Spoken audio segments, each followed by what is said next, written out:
What if I told you that one person could make a bet so big it could break an entire country's bank? Not a company, not a stock, a whole country. We all worry about our own money, right? We check our bank account, we worry about our salary, we see the price of gas go up, and we feel that little knot in our stomach. We think of money in terms of hundreds or thousands, maybe if we're lucky, hundreds of thousands in a mortgage. But there's a completely different level to this game. A level where one person in one office can look at the global economy and decide to attack it. This is the story of a man who saw a crack in the system so big, he decided to put everything he had into breaking it open. And in the process, he walked away with over $1 billion in a single day. Stick around and I'll show you how a single idea, executed with perfect timing, can be more powerful than all the money in a country's treasury. So, to understand how this happened, we need to go back to the early 1990s, and we need to talk about a promise. Imagine you and a few friends all have different currencies. You have dollars, your friend has euros, another has yen. Every time you want to trade, you have to do the math. It's kind of annoying. So you all make a promise. You say, hey, let's all agree to keep our currencies trading at around the same value. We'll all work together to make sure none of them get too strong or too weak. This makes business super easy. It creates stability. It feels safe. Well, in Europe, they had a real-life version of this. It was called the exchange rate mechanism, or ERM.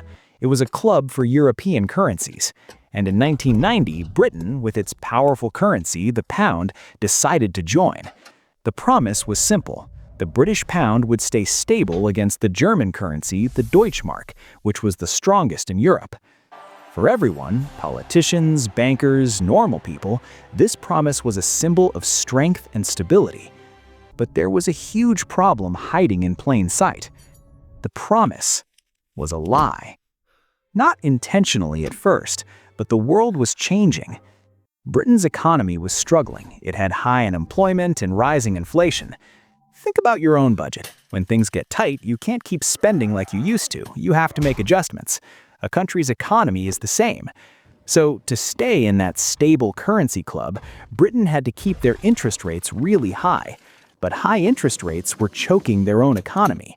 It was like trying to run a marathon while someone is squeezing your lungs. So you have this situation. The British government is telling the world everything is fine, the pound is strong, we will keep our promise. But one man, an investor named George Soros, was watching from his office in New York, and he didn't believe them. He saw what was really happening. He saw the struggle, he saw the weakness. It's like when you see a friend who's just lost their job, but they're still posting vacation photos and pretending everything is great on social media. You know the truth is different. Soros knew the British government was in a trap. They had to choose between keeping their international promise or saving their own economy.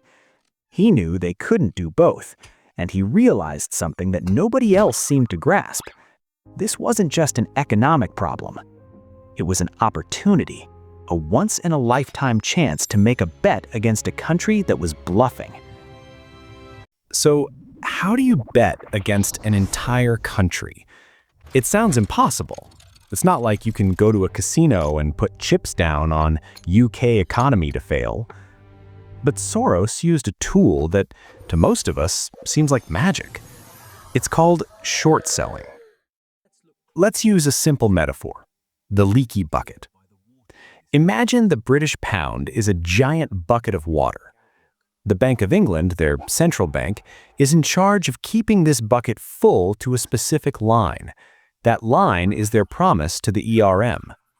But Soros sees the bucket has a leak. The economy is weak. The water level wants to go down. The Bank of England has to keep pouring more water in by buying their own currency to keep it at the line. They're telling everyone, look how full the bucket is, while furiously trying to patch the leak. Soros decides he's not just going to watch the leak. He's going to make the hole bigger. So, here's what he does. He goes to big banks and says, "Can I borrow a massive amount of British pounds from you? Billions of them. I promise I'll give them back in a little while." The banks say sure. They charge him a little fee. The moment he gets the pounds, he immediately sells them on the open market. He trades them for the strong German currency, the Deutsche Mark. Think about that. He's flooding the world with pounds. When there's way too much of something, what happens to its value? It drops. Right. He is single-handedly pushing the water level in the bucket down. He's making the leak a fire hose. This is the core of the bet. Soros is betting that the value of the pound will fall. He has sold pounds he doesn't technically own at their current high price. If he's right and the pound crashes, he can buy them all back for way cheaper, return them to the banks he borrowed from, and keep the difference. The difference in this case would be billions of dollars. The date is September 16th, 1992. It would later be known as Black Wednesday.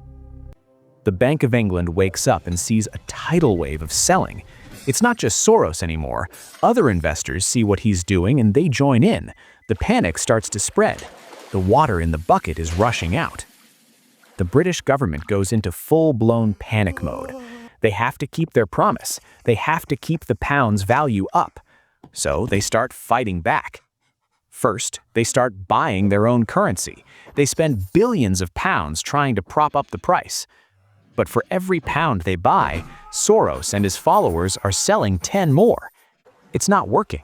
The water level keeps dropping. Then they try their last-ditch weapon. They announce they are raising interest rates from 10% to 12%. Imagine your credit card interest suddenly jumping. It's a move to make holding on to the currency more attractive. But the market doesn't even blink. The selling continues. In desperation, later that same day, they announce another even bigger rate hike, all the way to 15%. This was a signal of pure chaos. It was a death blow to their own citizens and businesses. And still, it wasn't enough. Soros wasn't just fighting their money, he was fighting their credibility, and he was winning. By the end of the day, the British government was broken. They had spent over 27 billion pounds of their reserves trying to keep the bucket full, and failed. That evening, they made a humiliating announcement. Britain was leaving the ERM. The promise was broken. The fight was over. The pound was on its own. And the second that happened, its value collapsed. George Soros's bet had paid off. He and his investors started buying back all the cheap pounds they needed to repay their loans. The profit from that one day's work was estimated to be over $1 billion. So, what can we learn from this? Obviously, none of us are going to go out and make a billion-dollar bet against a country. But this story teaches us 3 powerful lessons about how money really works. First, stop believing that the system is permanent and logical.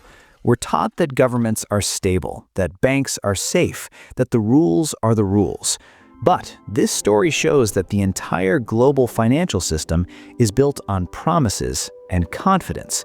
And when that confidence breaks, things can change in an instant. Things that seem too big to fail can fail. Second, start paying attention to the things that don't make sense. The British government was saying one thing, but their economy was telling a different story. Everyone heard the words, but Soros listened to the actions. In our own lives, we see this all the time. A company reports record profits, but is also quietly laying people off. A politician promises prosperity while things get more expensive.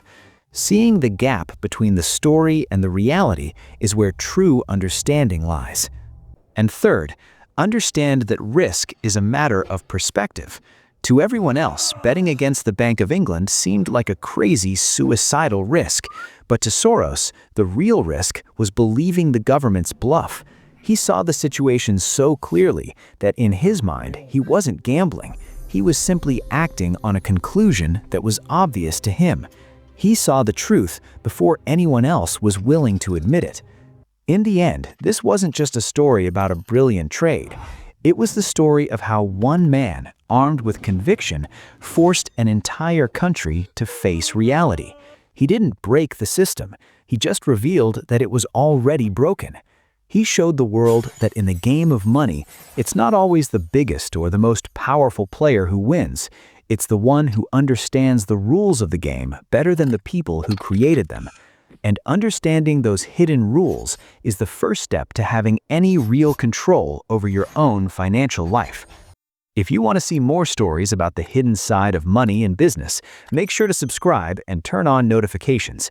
We post animated documentaries every single week that break down these huge, complex topics into simple stories.